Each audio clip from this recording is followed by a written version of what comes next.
Good morning po sa inyo. Ako si Jane Abigail M. Santiago from Oriental, Mindoro.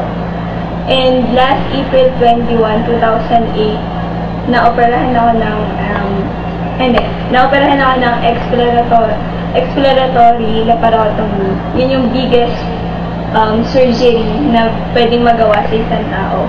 Kaya ako inoperahan kasi nadiagnose ako ng meron akong neuroendocrine tumor. Yung tumor na nakuha sa akin, more than 1 kilo, then dead pa siya kalaki. As in, half nung abdomen ko, yun yung nakuha sa akin yung tumor. And I'm just 18 years old, kaya yung mga doctors parang nagtataka sila kung bakit gano'n nakalaki, bata pa lang ako. Kasi, sabi nila, napaka-rare nung case ko kasi nga 1 per 1,000 persons lang yung nagkakaroon ng ganito. And until now, wala pang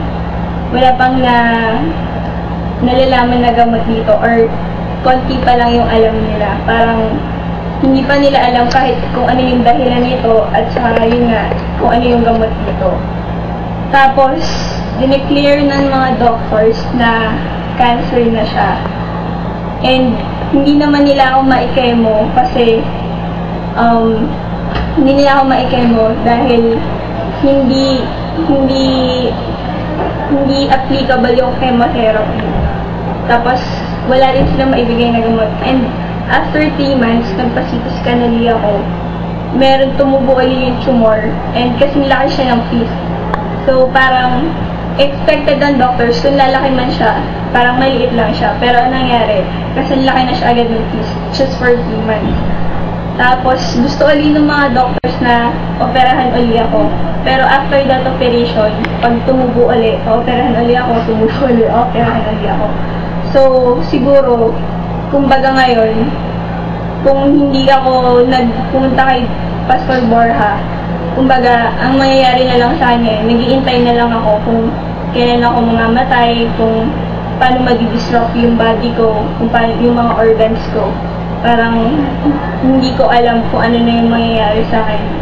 Hindi ko na alam. Parang, ayun nga, hindi ko na, wala nang pag-asa, hopeless case na. Ang gagawin na lang sa akin ng doktor, bubuksan nila ako, tapos, operahan na lang, pag-aaralan, titingnan kung ano yung magagawa nila, hanggang mamatay na lang ako. Pero nung pumunta ako kay Pastor Borja, last 2 weeks, after 3 days na uminom ako ng colon cleanser, Jacob, anti-cancer, Chirian. After 3 days nun, hindi na siya ganun kasakit. Pag hinawakan mo siya, hindi na siya ganun kasakit. At saka mas maganda na yung pakiramdam ko. Dati sobrang payat ko, sobrang maputla, sobrang puti na ng skin ko. Pero ngayon, parang may complexion na siya.